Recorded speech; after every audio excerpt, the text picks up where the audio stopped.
સુરતમાં શુક્રવારે કરુણાંતિક સર્જાઈ હતી। સરથાણા ખાતે રહેતા યુવાને માતા પિતા અને પતિ પર ચપ્પુના ઘા મારી પોતે આપઘાતનો પ્રયાસ કર્યો હતો, જેમાં પતિને અને બાળાનું મોત નીપજ્યું હતું, જ્યારે હુમલો કરનાર અને માતા પિતાની હાલત નાજુક હોય અને હાલ હોસ્પિટલમાં સારવાર હેઠળ છે। સુરતના સરથાણા વિસ્તારમાં સામૂહિક હત્યાની ઘટના સામે આવી છે। સરથાણાના સૂર્યા ટાવર સોસાયટીમાં દીકરાએ માતા પિતા, પત્ની અને બાળકને ચપ્પુના ઘા માર્યા બાદ પોતે પણ ગળાના ભાગે ચપ્પુ માર્યું હતું। વાત એમ છે કે સરથાણા ખાતે સૂર્યા ટાવરમાં રહેતા મૂળ અમરેલીના સાવરકુંડલાના સ્મિત જીયાણી નામના યુવકે પોતાના જ પરિવાર પર હુમલો કર્યો હતો, જેમાં માતા પિતા અને પત્ની તથા બાળક પર ચપ્પુ વડે હુમલો કરી પોતે આપઘાત કરવાનો પ્રયાસ કર્યો હતો, જેમાં પત્ની અને બાળકનું મોત નીપજ્યું હતું, જ્યારે માતા પિતાને સ્મિત જીયાણીને ગંભીર હાલતમાં હોસ્પિટલ ખસેડાયા હતા। બનાવની જાણ થતાં પોલીસ કાફલો અને ઉચ્ચ અધિકારીઓ પણ દોડી ગયા હતા અને તપાસ હાથ ધરી હતી, તો સ્થાનિકો સાથે સગા સંબંધીઓ પણ સ્થળે પહોંચી ગયા હતા। હાલ તો સ્મિત જીયાણીએ કયા કારણોસર આ પગલું ભર્યું તે અંગે પોલીસ તપાસ શરૂ કરી છે। સરથાણા પોલીસ સ્ટેશન વિસ્તારમાં સૂર્ય એપાર્ટમેન્ટ નામનું એક એપાર્ટમેન્ટ છે, ત્યાં સ્મિત જીયાણી, સ્મિત લાભુભાઈ જીયાણી નામનો એક શખ્સ છે, એના મોટા બાપુનું 5-7 દિવસ પહેલા કુદરતી મરણ ગયેલ હતું ને મરણ અનુસંધાને આ પરિવાર જે છે ત્યાં બેસવા જતો હતો અને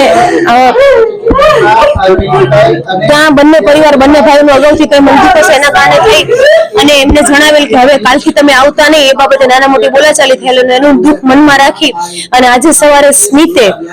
એના પરિવાર એટલે પત્ની અને બાળક જે એ અલગ રૂમમાં સૂતા તેના ગળાના ભાગે ઘરમાં રાખેલ છરી વડે હુમલો કરી ગળાના ભાગે ઈજા કરી એનું મોત નિપજાવેલ છે અને એના માતા પિતા જે છે એને ગળાના ભાગે ઈજા કરેલ છે અને એ ઈજા કરતી વખતે કે હું એકલો થઈ ગયો, હવે મારું કોઈ નથી, આવું બોલતો જતો હતો, એને ઘા મારેલા હતા અને એમાં એના માતા પિતા હાલ હોસ્પિટલાઇઝ છે અને પોતે પોતાની જાતને બંને હાથ ઉપર નસો કાપેલી છે અને ગળાના ભાગે પોતે પોતાની જાતને ઈજા કરેલી છે, એની હાલત પણ ગંભીર છે અને પણ અત્યારે સારવાર હેઠળ છે। આજરોજ સવારના સરથાણા પોલીસ સ્ટેશન વિસ્તારના રાજન સ્વપ્ન સૃષ્ટિ ફ્લેટના સૂર્યા બિલ્ડિંગમાં 8મા માળે સ્મિત લાખુભાઈ જીવાણી, જેઓએ પોતાને પણ ઈજા પહોંચાડેલી હોય અને પોતાની પત્ની હિરલબેન તથા બાળક ચાહત અને તેના માતા પિતા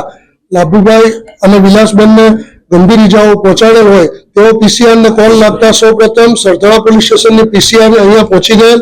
અને પોતે પીસીઆરના પોલીસ માણસોએ મકાન ખોલી અને આ બધી તમામ હકીકતથી પીઆઈ શ્રીને વાકેફ કરતા સરથાણા પોલીસ સ્ટેશનના police inspector Shri MB Jhala તથા અન્ય ઉચ્ચ અધિકારીઓ પણ ઘટના સ્થળે પહોંચી ગયેલ છે। હાલ આ જે બનાવ બનેલ છે તે અનુસંધાને પ્રાથમિક રીતે એવી હકીકત જાણવા મળેલ છે કે સ્મિતના કાકા જેઓનું થોડાક દિવસ પહેલા આકસ્મિક રીતે મૃત્યુ થયેલ હોય અને તેઓના ઘરે વિધિ માટે બેસવા ઉઠવા માટે જતા હોય ત્યાં તેઓના ઘરના સભ્યોએ એવી હકીકત જણાવેલ કે હવે તમારે અમારા ઘરે આવવું નહીં, તેનું કંઈક મન દુઃખ રાખી અને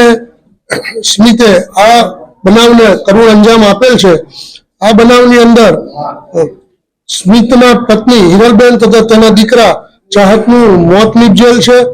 અને માતા વિલાસબેન અને લાખુભાઈ તેઓ હાલ હોસ્પિટલાઇઝ એડમિટ છે અને સ્મિતે પોતાને પણ ગંભીર ઈજા પહોંચાડેલ હોય તે પણ હાલ હોસ્પિટલમાં છે અને તેને પણ હાલ એની હાલત સિરિયસ હોય એવી હકીકત સાંપડેલ છે। સર, વતનમાં કઈક જમીન અને મકાનને લઈને કઈક છેલ્લા પારિવારિક હાલ પ્રાથમિક રીતે એવી કોઈ પર્ટિક્યુલર હકીકત જાણવા મળેલ નથી, પરંતુ કોઈ કારણના લીધે મનદુખ થયેલ હોય એ મનદુખના લીધે સ્મિતને લાગી આવતા એ પોતે આ બનાવને અંજામ આપેલ હોય એવું જણાય છે।